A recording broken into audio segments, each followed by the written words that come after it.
Imagine the year is 1888.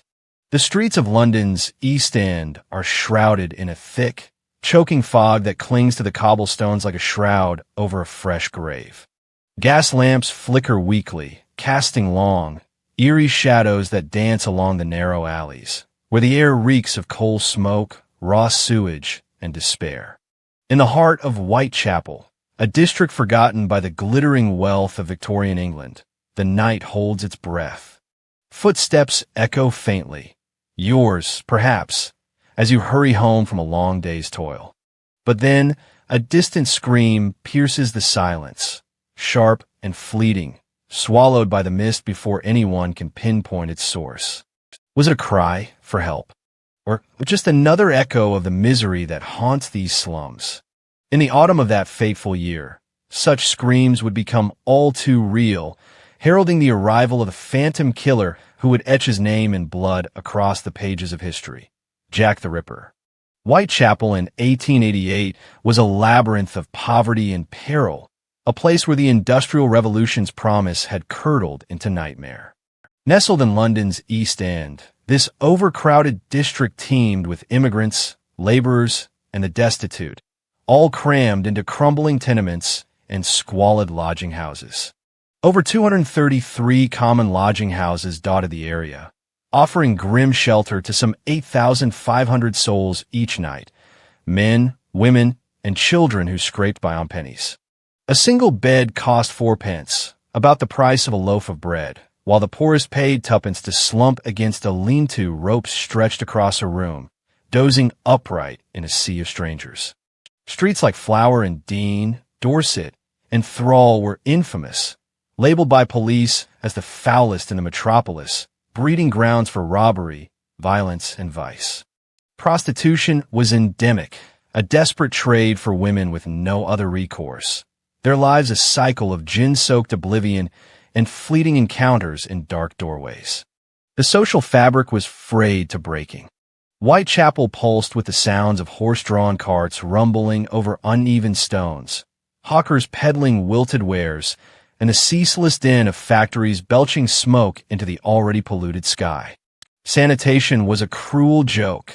Open sewers overflowed, disease festered in the damp, and homelessness forced many to wander the fog-laden nights.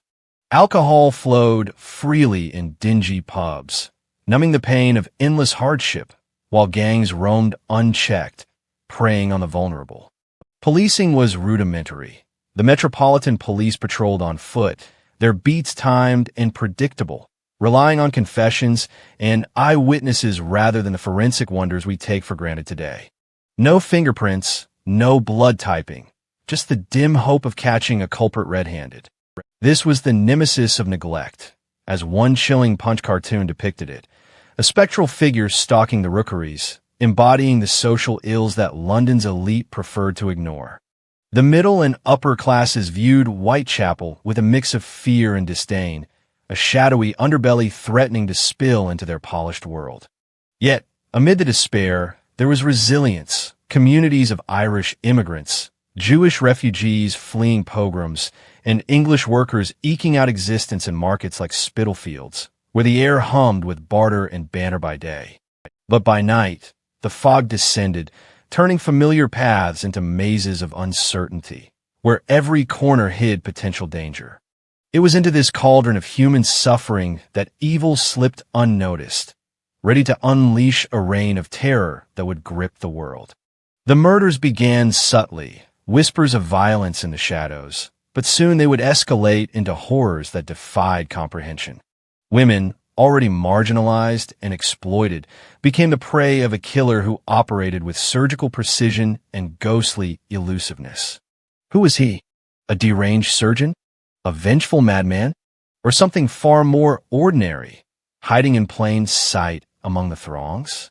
If you're drawn into the darkness of mysteries like this, where history's shadows come alive, make sure to hit subscribe and join us here at the Crime O'Clock, where every case is a ticking mystery waiting to be solved. Your comments fuel our investigations, so share your thoughts below. What do you imagine it was like to walk those fog-choked streets? As the autumn leaves began to fall in 1888, the first signs of something sinister emerged. Whispers of attacks on women in the East End had circulated for months, brutal assaults dismissed as the perils of street life. But on April 3rd, a woman named Emma Elizabeth Smith staggered into view near Osborne Street in Brick Lane, her body ravaged. She had been robbed and assaulted with unimaginable cruelty, a blunt object thrust into her, leading to peritonitis that claimed her life the next day at London Hospital. She spoke of a gang, but no culprits were found. Was this the work of thugs, or the opening act of a lone predator testing his limits? Then, on August 7th, Martha Tabram was discovered in George Yard buildings, her body pierced 39 times with a frenzy of stabs. Soldiers from nearby barracks were paraded for identification, but leads evaporated. Experts debate if she was the Ripper's first, her wounds more frenzied than the slashes to come. The district held its breath, unaware that the true nightmare was about to unfold. The clock strikes midnight on August 31st, 1888, and the fog thickens like a veil drawn over secrets that refuse to stay buried. In the dim glow of a solitary gas lamp on Bucks Row, a narrow thoroughfare flanked by warehouses and modest dwellings, the world seems to hold still until it doesn't. A cart driver named Charles Cross, on his way to work at the crack of dawn, spots what he first mistakes for a discarded tarpaulin slumped against a stable gate. But as he draws closer, the shape resolves into something far more horrifying. The body of a woman, her skirts hiked up, her throat slashed so deeply that her head is nearly severed from her body. Blood pools around her, still warm to the touch, seeping into the cracks of the cobblestones. Cross flags down another passerby, Robert Paul, and together they alert a constable. The night, once silent, now echoes with the unspoken question, who could have done this? And how had they vanished into the mist without a trace? Mary Ann Nichols, known to her friends as Polly, was 43 years old, a woman worn down by life's relentless grind. Born in 1845 to a locksmith father in London's Dean Street, she had once known a semblance of stability. Married young to William Nichols, a printer's machinist, with whom she bore 5 children. But alcohol had eroded their union. By 1880, they separated amid accusations of infidelity and neglect. Polly drifted into the abyss of Whitechapel's underclass, her days a blur of casual labor as a charwoman and her nights sustained by the bottle and the streets. She lodged sporadically in doss houses like the one at 18, Thrall Street, paying her 4 pence nightly when she could scrape it together from prostitution. On that fateful evening, she had been turned away from her lodging for lack of funds, boasting to the deputy keeper, "I'll soon get my doss money. See what a jolly bonnet I've got now." She vanished into the night around 2:30 a.m., last seen alive near the corner of Osborne Street and Whitechapel Road, perhaps soliciting her final client. The discovery sent ripples of unease through the district, but at first, it was just another tragic statistic in a place where violence against women was commonplace. Constable John Neal arrived shortly after Cross and Paul, his lantern revealing the full extent of the savagery. Polly's throat bore 2 jagged incisions, the left carotid artery severed, causing death by rapid exsanguination. But the true horror lay hidden beneath her clothing. Her abdomen had been mutilated with deep, deliberate cuts, her intestines partially exposed.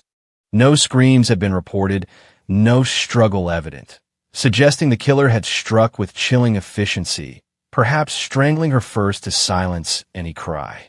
The body was rushed to the old Montague Street mortuary, a grim shed behind the workhouse, where Dr. Henry Llewellyn conducted a hasty post-mortem. He noted the precision of the wounds, hinting at anatomical knowledge, and estimated the time of death around 3:40 a.m., mere minutes before Cross's arrival. Had the killer lingered in the shadows, watching as his deed was uncovered?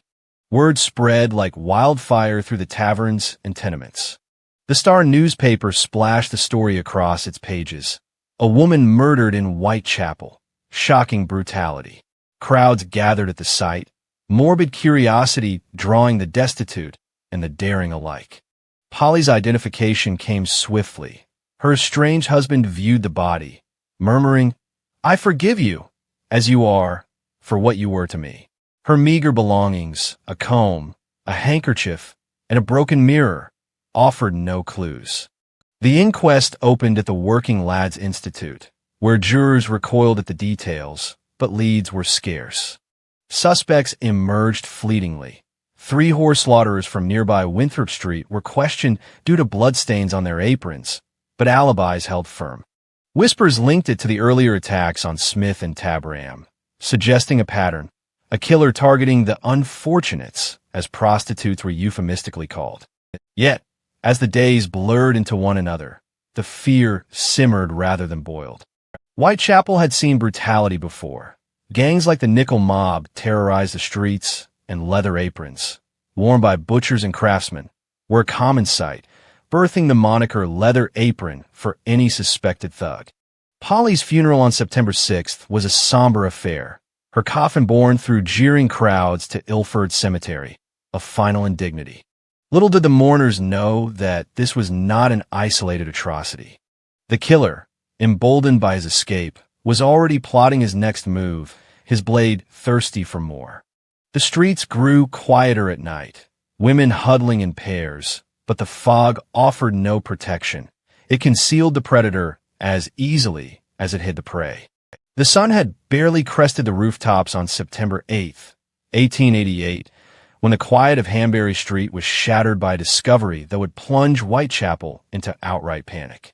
Number 29, Hanbury Street was a ramshackle 3-story house, its backyard a cluttered patch of dirt enclosed by a 5-foot wooden fence, accessible through a narrow passageway from the street. It was here, in this unassuming spot behind a lodging house teeming with 17 residents, that John Davis, a carman rousing himself for work at 6 a.m., descended the stairs and pushed open the back door. What he found froze him in place. The mutilated body of a woman, sprawled on her back between the steps and the fence, her head turned toward the house, her legs drawn up as if in a final, futile attempt to protect herself. Blood smeared the ground, her intestines heaped upon her right shoulder, and her abdomen laid open in a jagged, horrifying display. Davis bolted for help, alerting 2 workmen who peered over the fence in disbelief before summoning the police. The killer had struck again, this time with even greater audacity, in broad daylight, or near enough, leaving a scene that screamed of deliberate, sadistic artistry. Annie Chapman, or Dark Annie, as some knew her for her somber demeanor and brunette locks, was 47, a life marked by loss and decline. Born Eliza Ann Smith in Paddington in 1841, she had married John Chapman, a coachman, in 1869, bearing 3 children, one son crippled and institutionalized, a daughter who died young of meningitis, and another who joined a traveling circus in France. Their marriage crumbled under Annie's growing alcoholism. By 1884, they separated, John providing a meager allowance until his death in 1886 from cirrhosis, cutting off her support.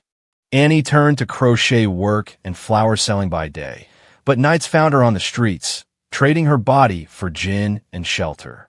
She lodged at Crossingham's in Dorset Street, a notorious den where she owed rent. Her last words to the night watchman around 1:45 a.m., "I haven't sufficient money for my bed, but don't let it. I shall not be long before I am in." She was seen alive at 5:30 a.m. by a neighbor, Elizabeth Long, conversing with a man near 29 Hanbury, described as shabby genteel, over 40, with a dark coat and deerstalker hat. "Their exchange? Will you?" he asked. "Yes," she replied. Minutes later, another resident, Albert Kadash, heard a woman's voice cry no from the adjacent yard, followed by a thud against the fence, as if a body had fallen. Inspector Joseph Chandler arrived swiftly, cordoning off the yard as crowds swelled outside. The body told a tale of calculated brutality. Annie's throat cut twice, deeply, her head nearly decapitated. Her abdomen was eviscerated with precision. Uterus, portions of the bladder, and upper vagina removed entirely, along with flaps of skin arranged ritualistically beside her. No blood spray on the fence suggested she was strangled first, then mutilated on the ground. Dr. George Bagster Phillips, the divisional police surgeon, examined her at the scene, noting the killer's certain anatomical knowledge and estimating death around 4:30 a.m. The rigor mortis and the cold morning air muddied the timeline. The removal of organs implied a motive beyond mere murder, perhaps a twisted trophy hunt. Her possessions, a scrap of muslin, 2 combs, a handkerchief, lay at her feet as if posed. Missing were 2 brass rings from her fingers, forcibly removed, bruising evident. The press exploded. The Times declared it another horrible murder, linking it unmistakably to Polly Nichols. Headlines screamed of a fiend loose in the East End, dubbing him Leather Apron, after rumors of a Jewish boot finisher named John Pizer, known for threatening prostitutes with a knife. Pizer was arrested but quickly alibied out, his moniker sticking nonetheless. Vigilance committees formed, locals arming themselves with whistles and sticks, while women barricaded indoors after dusk. The police, under Commissioner Charles Warren, flooded the streets with plainclothes detectives, but their methods, house-to-house searches, interrogations of sailors and foreigners, yielded nothing. Theories swirled. Was it a gang? A mad doctor? Anti-Semitic whispers festered, fueled by the area's Jewish population, leading to near riots. Annie's inquest at the Working Lads Institute painted a poignant picture. Witnesses recounted her final hours, her frail health, lungs and brain membranes diseased from years of abuse. Her estranged sister's testimony revealed a woman who had seen better days, buried on September 14th in a pauper's grave at Manor Park Cemetery, her funeral secretive to evade gawkers. Yet, the killer's boldness gnawed at the public psyche. He had operated in a yard overlooked by windows, risking interruption at any moment. Had he climbed the fence to escape, or slipped out the front unnoticed? The fog of uncertainty thickened, and with it, the terror. If you're gripped by these tales of shadows and savagery, where every detail ticks toward revelation, subscribe now to the Crime O'Clock, where mysteries unfold like clockwork. Comment below. Could the killer have been interrupted, or was he always one step ahead? The autumn wind howled through the labyrinthine streets of Whitechapel like a harbinger of doom, carrying with it the acrid scent of fear that now permeated every corner of London's East End. By mid-September 1888, the murders of Polly Nichols and Annie Chapman had transformed from isolated tragedies into a chilling pattern, igniting a powder keg of panic that threatened to consume the city. Whispers in the pubs turned to urgent debates. Newspapers fanned the flames with lurid headlines, and the once bustling nightlife ground to a halt as residents barricaded themselves behind flimsy doors. The killer, still nameless and faceless, had become a spectral force, his presence felt in every flickering shadow and muffled footstep. Women, especially the unfortunates who plied their trade under the gas lamps, moved in fearful clusters, their eyes darting nervously into the fog. Vigilante groups patrolled the alleys, armed with cudgels and lanterns, while the cry of Leather Apron echoed as a warning to any suspicious stranger. But beneath the bravado lay a deep-seated terror. If he could strike in a backyard at dawn, where was safe? The press played a pivotal role in awakening this city-wide dread, turning the crimes into a sensational spectacle that gripped the nation. Broadsheets like the Illustrated Police News splashed illustrations of the victims' mutilated bodies across their pages, exaggerated for shock value. Throats gaping, entrails strewn like macabre decorations. The Pall Mall Gazette decried the Whitechapel horrors, lambasting the police for their ineptitude and calling for reforms in the squalid conditions that bred such evil. Even Queen Victoria herself took notice, penning a letter to Prime Minister Lord Salisbury expressing her horror and disgust at the murders and urging more detectives on streets. The middle classes, safely ensconced in their West End homes, devoured these accounts with a mix of revulsion and fascination, viewing the East End as a foreign land of vice and villainy. Tourists, ghoulish sightseers from afar, flocked to Bucks Row and Hanbury Street, gawking at bloodstains that had long since been scrubbed away, their presence only heightening the locals' resentment. Social reformers seized the moment to highlight the plight of Whitechapel's underbelly, arguing that poverty and neglect were the true culprits. Figures like Charles Booth, whose poverty maps would later expose the East End's destitution, pointed to the overcrowded slums where disease and desperation reigned. Prostitutes, often widows or abandoned wives like Polly and Annie, were portrayed not just as victims of a killer, but of a society that offered no safety net. The Salvation Army's booths distributed pamphlets warning women of the dangers, while churches held prayer vigils, their bells tolling ominously. Yet, amid the outcry, prejudice festered. Anti-Semitic tensions boiled over, with rumors pinning the crimes on Jewish immigrants, many of whom worked as butchers or in trades involving knives. Mobs gathered outside synagogues, chanting slurs, and one Jewish suspect, the aforementioned John Pizer, endured a night in custody before his alibi cleared him. The police, desperate to quell the unrest, issued statements denying any foreign conspiracy, but the damage was done. Whitechapel simmered with suspicion. The Metropolitan Police, under mounting pressure, ramped up their efforts in ways that only amplified the fear. Commissioner Sir Charles Warren, a military man more accustomed to colonial campaigns than urban sleuthing, ordered an influx of officers, hundreds pounding the pavements in blue uniforms, their truncheons at the ready. House-to-house searches combed through lodging houses, interrogating residents, and inspecting knives for bloodstains. Bloodhounds were even trialed, though the experiment ended in farce when the dogs bolted during a test run. Detectives like Frederick Aberline, a seasoned investigator transferred from Scotland Yard, pored over witness statements, but contradictions abounded.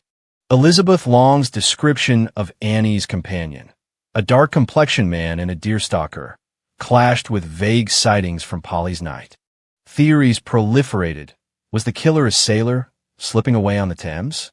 A medical student with surgical skills? Or a high-society deviant slumming it for thrills? The lack of answers only fueled paranoia. Letters poured into police stations with wild accusations, and reward posters offering £500, equivalent to years of wages, plastered walls, their promises ringing hollow. As days turned to weeks without another strike, a fragile hope flickered that the nightmare had ended. Women ventured out again, dosshouse keepers noted fuller beds, and the vigilance committees disbanded one by one.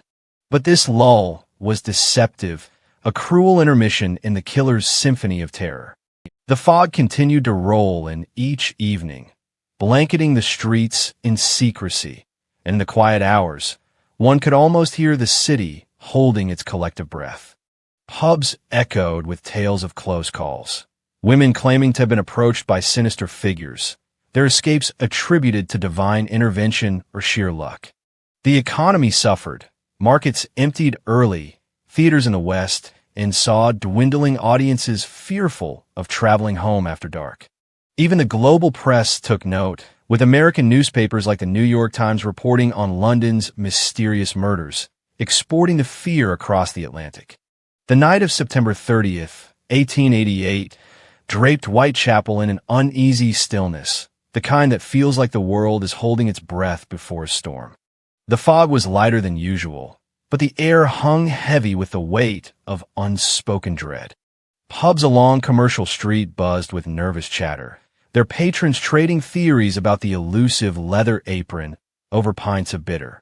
Women, once emboldened by the weeks of quiet, moved cautiously, their laughter tinged with wariness as they navigated the gaslit alleys. The police, stretched thin by endless patrols, trudged their beats, their lanterns casting fleeting pools of light. No one knew that this night would mark the pinnacle of the Ripper's audacity, a double murder that would sear his name into history with blood and terror. By dawn, 2 women would lie dead, their bodies desecrated within an hour of each other, and London would awaken to a nightmare that refused to end.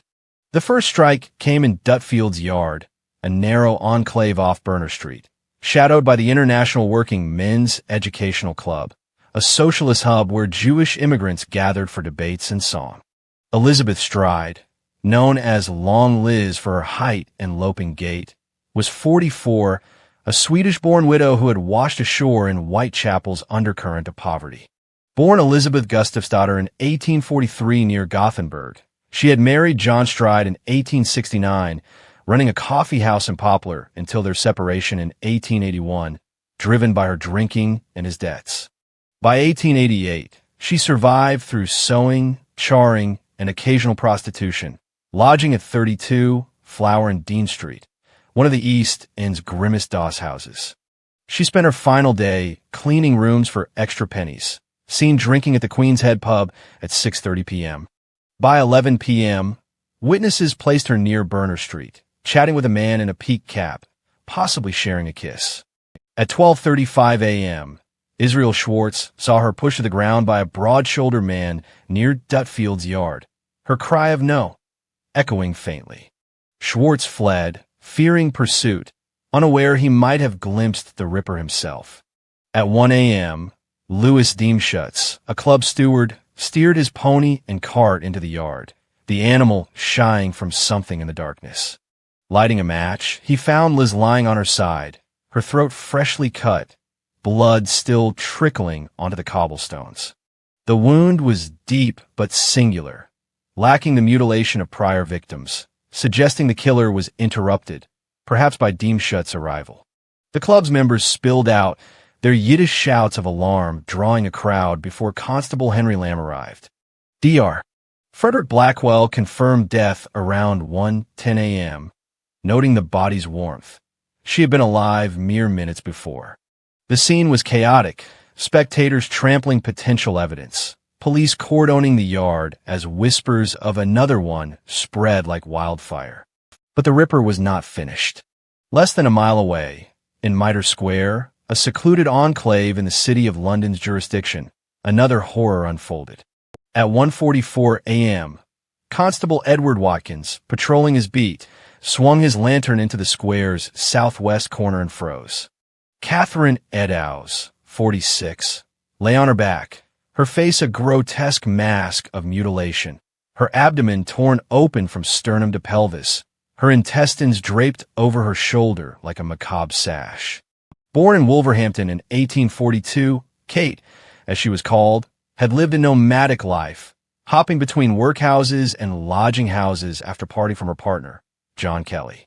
She turned to prostitution to survive, her last hours spent in Bishopsgate Police Station, detained for drunkenness until 1 a.m. Released, she wandered toward Aldgate, last seen at 1:35 a.m. by three men, Joseph, Lawinda, and companions, talking to a man in a tweed suit near Mitre Square. 9 minutes later, she was dead. The savagery was staggering. Kate's throat was slashed, her face disfigured with cuts to eyelids and nose, her abdomen eviscerated with surgical precision. Her uterus and left kidney were missing, taken by the killer, who left her right ear partially severed. Dr. Frederick Gordon Brown, called to the scene, marveled at the skill required to remove the kidney in near darkness, estimating the act took mere minutes. The city police, distinct from the Metropolitan, joined forces with Scotland Yard, but the killer had vanished, leaving no blood trail despite the gore. The double event sent shockwaves through London. 2 murders in one night, barely an hour apart, suggested a predator unbound by fear or caution. The press frenzy intensified, with the Daily Telegraph screaming, "A night of horror in Whitechapel." Crowds mobbed both sites, some weeping, others hurling accusations at police. Anti-Semitic graffiti near Mitre Square, reading, "The Jews are the men that will not be blamed for nothing," fueled further unrest, though Commissioner Warren ordered it erased to prevent riots. Was it the killer's taunt or a bystander's prejudice? No one knew. The city's pulse raced, its people gripped by the realization that nowhere, not even a patrolled square, was safe. Dawn broke over London on September 30th, 1888, but the light did little to dispel the suffocating dread that now clung to the city like damp fog. The double murders of Elizabeth Stride and Catherine Eddowes had ripped away any lingering illusions of safety, leaving Whitechapel, and indeed all of London, reeling in the grip of a terror that felt almost supernatural. The streets, usually alive with hawkers and laborers by daybreak, were subdued as if the city itself were mourning. Whispers of the double event spread from the slums to the salons of the West End, each retelling more lurid than the last. The Ripper had struck twice in one night, slipping through the cracks of a city under siege by its own fear. But as investigators scrambled to piece together the night's horrors, a new layer of menace emerged. The killer was no longer content to let his blade speak alone. He was reaching out, taunting the authorities with words that dripped with malice. On September 27th, just days before the double murder, a letter arrived at the Central News Agency, written in red ink that mimicked blood. It began with a chilling salutation. "Dear Boss." The writer mocked the police's futile efforts, claiming, "I am down on whores and I shan't quit ripping them till I do get buckled." Signed, Jack the Ripper. The name was a stroke of grim genius, branding the killer with a moniker that would echo through history. The letter detailed his glee in evading capture, boasting that he saved some of the proper red stuff in a ginger beer bottle from his last victim to use as ink. It ended with a promise. "You'll soon hear of me with my funny little games." Initially dismissed as a prank by Scotland Yard, the letter's tone grew ominous when news of the double event broke. By October 1st, it was published in newspapers, sparking both panic and fascination. Was this truly the killer's voice, or the work of a cruel hoaxer exploiting the city's fear? Then on October 1st, another missive arrived, this time a postcard, also addressed to the Central News Agency. Dubbed this Saucy Jackie postcard, it referenced the double event with chilling nonchalance. "I wasn't cotting dear old boss when I gave you the tip. You'll hear about Saucy Jackie's work tomorrow. Double event this time." Number one squealed a bit, couldn't finish straight off. The writer claimed to have had no time to get ears for police, a nod to Catherine Eddowes' severed ear. The handwriting matched the Dear Boss letter, and its timing, posted before details of the murders were public, lent it unsettling credibility. Police distributed facsimiles to the press, hoping someone might recognize the script, but hundreds of copycat letters flooded in, muddying the waters. The public devoured these messages, their fear tinged with a perverse curiosity. The name Jack the Ripper was now on every tongue, a phantom made flesh by his own audacious words. Meanwhile, the investigation deepened, though it seemed to chase shadows. Inspector Frederick Aberline, leading the hunt, coordinated with city police counterparts, poring over witness statements. Israel Schwartz's account of Liz Stride's assault at 12:45 a.m. offered a glimpse of a suspect, broad-shouldered, about 30, with a fair mustache and peaked cap, but it was vague, and Schwartz, a Hungarian with limited English, faltered under questioning. Joseph Lewenda's sighting of Kate Eddowes with a man in Mitre Square at 1:35 a.m., described as fair, medium build, with a sailor-like appearance, added little clarity. The inquests held at separate coroner's courts painted grim portraits.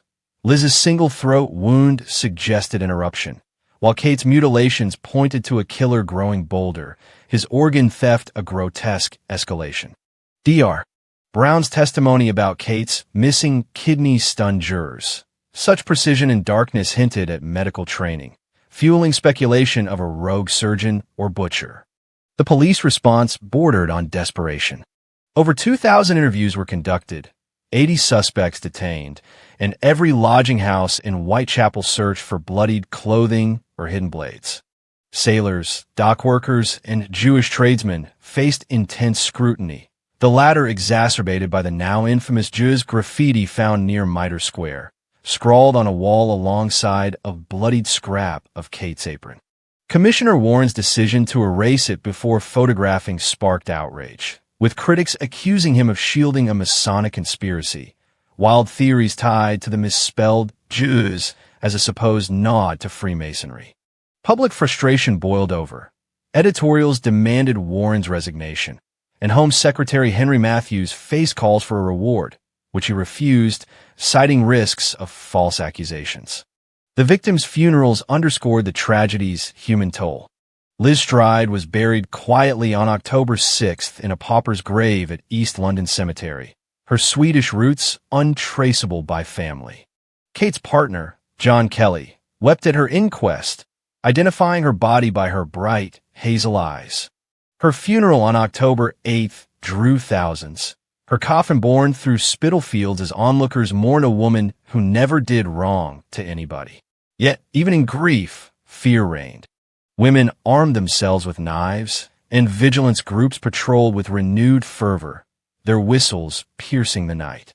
October 1888 settled over London like a funeral pall, the city's pulse quickening with each passing night. The double murders of Elizabeth Stride and Catherine Eddowes had elevated Jack the Ripper from a local terror to a national obsession, his name whispered in fear and fascination from Whitechapel's slums to Westminster's halls. The streets, once vibrant with evening trade, now emptied as dusk fell, the fog a constant accomplice to the unseen predator. Women clutched makeshift weapons, kitchen knives, hat pins, while men formed armed patrols, their eyes scanning every stranger for a hint of menace. The police, battered by public scorn, doubled their presence, their boots echoing on cobblestones as they chased leads that dissolved like mist. Yet, amidst the chaos, a new horror loomed, one that would surpass all that came before. A crime so grotesque, it would cement the Ripper's legacy as the embodiment of evil. In the early hours of November 9th, a cramped room in Miller's Court would become the stage for his most savage act. Mary Jane Kelly, at 25, was younger than the Ripper's previous victims, her life a tapestry of resilience and ruin. Born in Limerick, Ireland, around 1863, she claimed a genteel upbringing, her father a well-off ironworker, her education above the norm. By her teens, she was in Wales, married at 16 to a collier named Davies, who died in a pit explosion 2 years later. Widowed, Mary drifted to Cardiff, where she reportedly fell into prostitution, then to London's West End, working in a high-class brothel before drink and circumstance dragged her to the East End. By 1887, she lodged at 13 Miller's Court, a squalid single room off Dorset Street, rented for 4 shillings a week. She shared it with Joseph Barnett, a fish porter, their bond strained by her alcoholism, and returned to the streets when his wages faltered. On October 30th, they quarreled, Barnett moving out, leaving Mary alone, though she hosted friends and clients in her room, its single window and door opening to a narrow passage. On November 8th, Mary was seen drinking at the 10 Bells pub, her auburn hair and bright demeanor drawing eyes despite her threadbare shawl. Witnesses placed her with a man, stocky, well-dressed, with a red mustache, around midnight, laughing as they entered Miller's Court. Neighbor Elizabeth Prater, in the room above, heard a faint cry of, "Oh, murder!" between 3:30 and 4 a.m., but such cries were common in Whitechapel, and she slept on. At 10:45 a.m. on November 9th, Thomas Bowyer, sent to collect Mary's overdue rent, knocked at her door. Receiving no answer, he peered through a broken window pane, pulling aside a curtain. What he saw sent him staggering back. Mary's body, or what remained of it, lay on the bed, a scene of unimaginable carnage. The police, summoned by Bowyer's frantic cries, broke into the room. Mary Kelly's murder was unlike the others. Not a hurried street killing, but a prolonged, methodical desecration. Her throat was severed to the spine, her face hacked beyond recognition, eyes and nose reduced to slits, ears partially removed. Her abdomen was laid open, organs scattered, heart missing entirely, uterus and kidneys placed under her head, intestines draped across the bed. Her legs were flayed, skin peeled to the bone, and her breast severed, one placed by her foot. Blood soaked the mattress, pooling on the floor, the walls flecked with crimson. Dr. Thomas Bond, conducting the postmortem, estimated the killer spent at least 2 hours, working by the dim light of a fireplace, undisturbed in the locked room. The precision and extent of the mutilations suggested a frenzy tempered by control, the killer's anatomical knowledge now undeniable. The discovery shattered Whitechapel's fragile calm. Crowds gathered outside Miller's Court, held back by police as rumors swirled of a butcher's shop inside. The inquest, held at Shoreditch Town Hall, was a grim affair. Jurors wept at the coroner's description, and Barnett, identifying Mary by her eyes and hair, collapsed in grief. The press descended into hysteria, the Times calling it a crime unparalleled in its ferocity. Theories exploded. Was the killer a doctor, a slaughterman, or a madman driven by ritualistic obsession? The heart's absence sparked tales of cannibalism or occult sacrifice. Police searched sewers and ash heaps for the missing organ, finding nothing. The room, sealed for days as detectives combed for clues, yielded only Mary's clothes and a few coins. No murder weapon, no trace of escape. Mary's funeral on November 19th drew thousands. Her coffin paraded through Spitalfields to St. Patrick's Cemetery, where Catholic rites honored her Irish roots. The public outcry reached fever pitch, with vigils demanding justice and editorials decrying the East End's neglect. Yet the investigation stalled. Suspects, Barnett, a local lunatic named Jacob Eisenschmidt, even a mysterious Dr. Stanley, were questioned and released. The Ripper's trail grew cold, his final act a crescendo of horror that left no answers, only questions. If this chilling descent into darkness has you gripped, subscribe to the Crime O'Clock, where every tick reveals a new layer of history's darkest mysteries. Comment below. Why do you think the Ripper chose a room for this kill? The winter of 1888 crept over London like a shroud, its icy grip tightening around a city still reeling from the horrors of Jack the Ripper's reign. Whitechapel streets, once cloaked in fog and fear, now lay under a blanket of frost, the gas lamps casting a feeble glow that seemed to falter against the darkness. Mary Kelly's murder on November 9th had marked a grotesque crescendo, her mutilated body a grim testament to the killer's unchecked savagery. The public's terror had morphed into a strange blend of resignation and obsession, with newspapers churning out daily theories and the name Jack the Ripper, now a global synonym for evil. Yet, as weeks passed without another strike, a question began to gnaw at the city's psyche. Had the Ripper vanished as swiftly as he appeared, or was he merely biding his time, lurking among the throngs of London's underbelly? The hunt for the phantom intensified, but it was a chase through a maze with no exit, where every clue seemed to dissolve into shadow. The Metropolitan Police, battered by criticism and desperation, threw everything into the search. Inspector Frederick Aberline, now a fixture in Whitechapel, coordinated a sprawling operation. Over 1,600 lodging houses searched, 76 butchers and slaughterers questioned, and hundreds of sailors, doctors, and vagrants interrogated. The force employed tactics both innovative and futile, photographing victims' eyes in hopes of capturing the killer's image, a pseudoscientific notion that yielded nothing, and scouring the Thames for discarded organs. Bloodhounds, briefly tested after the double event, were abandoned after proving unreliable. Detectives traced every lead from the Dear Boss letter and Saucy Jackie postcard, analyzing handwriting and paper quality, but the flood of hoax letters, some 600 by December, overwhelmed their efforts. A third letter, received on October 16th by George Lusk of the Whitechapel Vigilance Committee, chilled even the hardest investigators. Dubbed the From Hell letter, it arrived with a parcel containing half a human kidney, preserved in wine. The writer taunted, "I send you half the kidney I took from one woman, preserved it for you, tother piece I fried, and ate it was very nice." Medical examination suggested it matched Catherine et al.'s missing organ, though doubts lingered about its authenticity. Was this the Ripper's voice, or another cruel prank? Suspects multiplied like shadows in the fog. John Pizer, the leather apron, was long cleared, but others filled the void.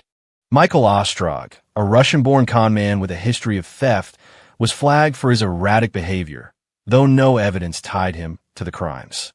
Aaron Kosminski, a Polish-Jewish barber living in Whitechapel, emerged as a suspect due to his mental instability and rumored hatred of women. He was later committed to an asylum, but contemporary records showed no hard proof. Dr. Francis Tumblety, an American quack doctor with a penchant for collecting medical specimens, was arrested for unrelated charges but fled to the U.S. before thorough questioning. Even Prince Albert Victor, Queen Victoria's grandson, was whispered as a suspect in sensationalist circles, though his alibis were ironclad. The police's net caught many but held none, each suspect slipping through for lack of evidence. The absence of forensic tools, no fingerprints, no DNA, left investigators reliant on witnesses whose accounts were often contradictory or blurred by fear. The inquests into the 5 canonical murders, Mary Nichols, Annie Chapman, Elizabeth Stride, Catherine Eddowes, and Mary Kelly, concluded with little resolution. Coroners recorded verdicts of murder by person or persons unknown, their juries frustrated by the lack of progress. Dr. Thomas Bond's post-mortem reports, particularly on Mary Kelly, fueled speculation of a killer with surgical skill, yet he cautioned that a butcher or even a determined amateur could mimic such precision. The press, meanwhile, spun a web of theories: anarchist plots, revenge killings, or a doctor driven mad by syphilis. The Star suggested a maniacal vivisectionist, while the Times pointed to the East End's social decay as a breeding ground for such horror. Public meetings organized by reformers like William Booth of the Salvation Army demanded better lighting, housing, and policing, arguing that Whitechapel's squalor enabled the killer's anonymity. The human cost lingered beyond the crime scenes. Families of the victims were traceable, were left in quiet grief. Annie Chapman's sister, Ruth, spoke of her as a clever woman, ruined by drink. Catherine Eddowes' daughter, Annie Phillips, learned of her mother's fate through newspapers, estranged by years of hardship. Mary Kelly's origins remained murky. No family claimed her, her Irish roots lost to the chaos of migration. The community rallied in small ways, collections raised for funerals, vigils held in churches, but the stigma of the victims' lifestyles often overshadowed their humanity. Prostitutes, dubbed unfortunates in polite reports, were mourned less than pitied, their deaths a grim reminder of society's neglect. As Christmas approached, the murders ceased, or so it seemed. No further canonical killings bore the Ripper's hallmark, though attacks like Rose Millet's strangulation in December raised fleeting suspicions. The police scaled back patrols, but the fear endured, etched into Whitechapel's psyche.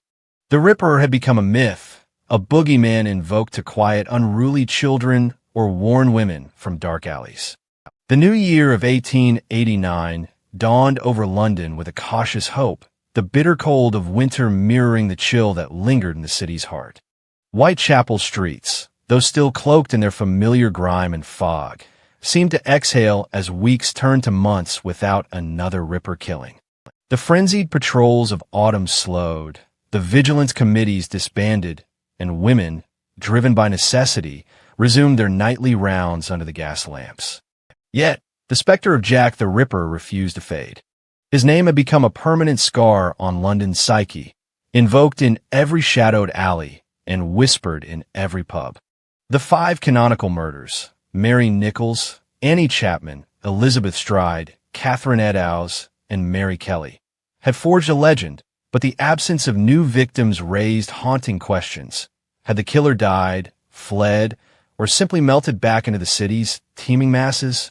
Or was he still there, watching, his blade sheathed but not forgotten? The aftermath of his reign reshaped Whitechapel and beyond, leaving a legacy of reform, fear, and an enduring mystery that would echo through centuries. The immediate fallout was palpable. The murders had exposed the East End's squalor to a world that preferred to ignore it, forcing a reckoning with the conditions that allowed such horrors to flourish. Social reformers, long shouting into the void, found their voices amplified. Charles Booth's ongoing poverty surveys, published as Life and Labor of the People in London, mapped Whitechapel's deprivation in stark detail. 35 of its residents lived below subsistence, crammed into tenements where disease and despair were as common as cobblestones. The Salvation Army doubled its efforts, opening shelters and soup kitchens, while philanthropists like Thomas Barnardo pushed for child welfare, arguing that neglect bred both victims and villains. The murders also spurred tangible changes. Gas lighting improved in key thoroughfares, reducing the darkness that cloaked the killer's work, and sanitation reforms began to address the overflowing sewers that poisoned the air. Politicians, under pressure from a public inflamed by newspaper exposés, debated slum clearance. Though progress was glacial, the poor still trapped in their rookeries. The police bore the brunt of the public's outrage. Commissioner Sir Charles Warren resigned on November 8, 1888, just before Mary Kelly's murder, his tenure tarnished by criticism over the Ripper case and unrelated protests like Bloody Sunday. His replacement, James Monroe, shifted focus to detective work, bolstering Scotland Yard's Criminal Investigation Department.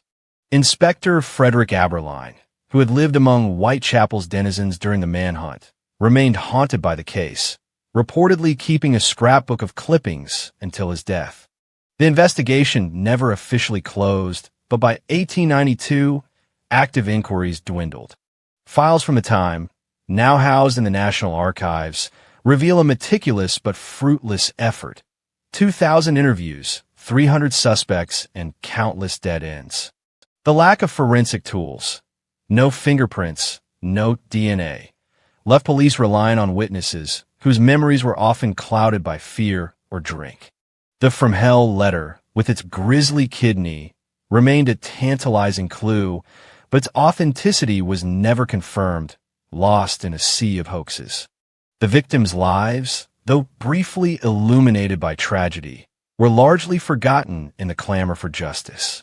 Their stories, pieced together from inquests and sparse records, painted a picture of resilience crushed by circumstance.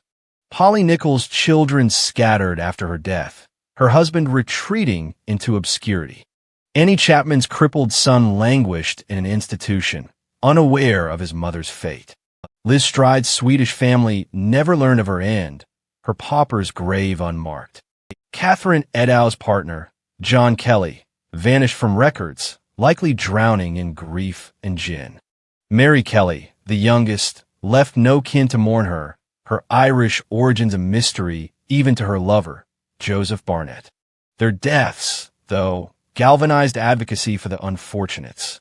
Groups like the Women's Protective Society pushed for safe houses, arguing that economic desperation, not moral failing, drove women to the streets. The Ripper's cultural impact was immediate and profound.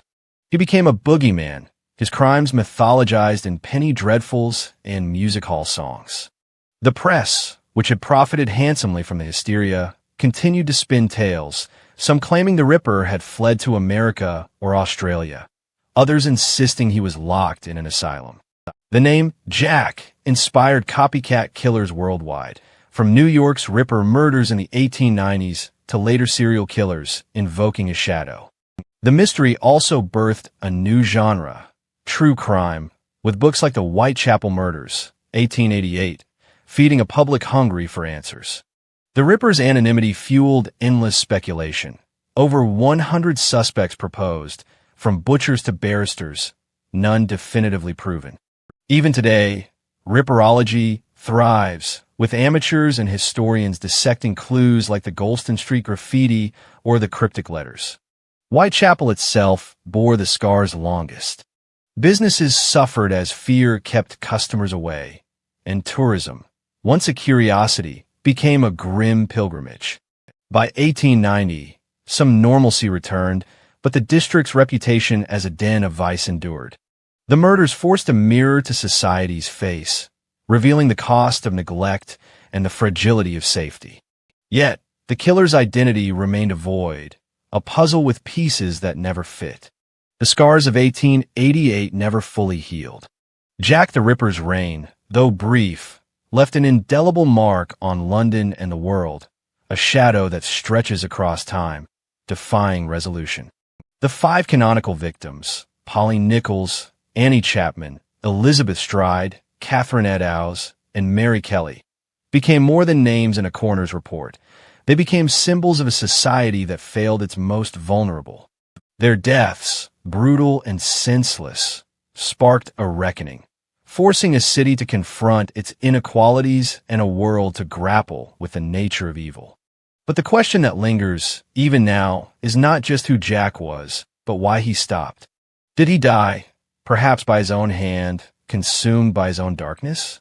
Did he flee to distant shores, as some claimed, to continue his work in anonymity? Or did he simply blend back into the crowd, living out his days as an unremarkable face in London's millions?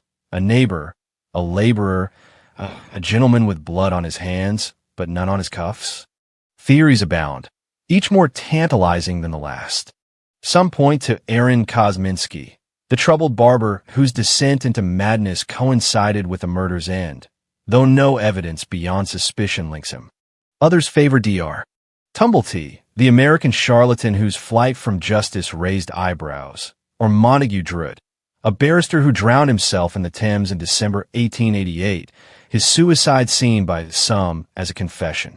Modern analyses, DNA tests on a shawl allegedly tied to Catherine Eddowes, profiling suggesting a local loner with anatomical knowledge, offer hints but no proof.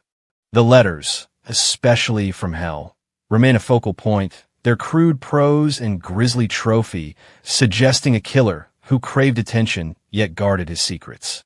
Yet, the truth remains elusive, a lock without a key, as if the Ripper himself designed the puzzle to mock us from beyond the grave.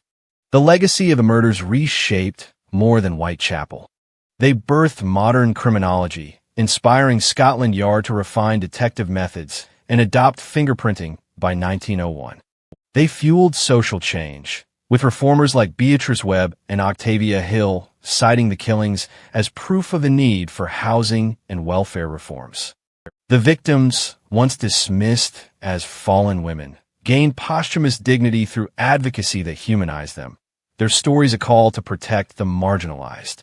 The Ripper's myth, meanwhile, grew into a cultural juggernaut, spawning novels, films, and tours that draw thousands to Whitechapel each year, their footsteps tracing the same paths where blood once flowed. His anonymity is his power, a blank slate onto which we project our fears and fascinations. But what do we make of a mystery that refuses to yield? The Ripper's crimes, though over a century old, still resonate because they touch something primal, the fear of the unknown, the dread of a predator who strikes and vanishes. Every new theory, every re-examined clue is a tick of the clock pulling us back to those fog-choked nights. Was he a doctor, a butcher, a prince, or just a man consumed by rage? Did he stop because he was caught, or because he chose to? The answers lie buried in the past, perhaps in a forgotten diary or a confession never spoken. Until then, Jack the Ripper remains a ghost, his shadow lengthening with every retelling, his name a reminder that some evils defy explanation. What do you think really happened? Share your thoughts in the comments, and don't forget to subscribe to the Crime O'Clock, because the next mystery might already be ticking. Story is finished.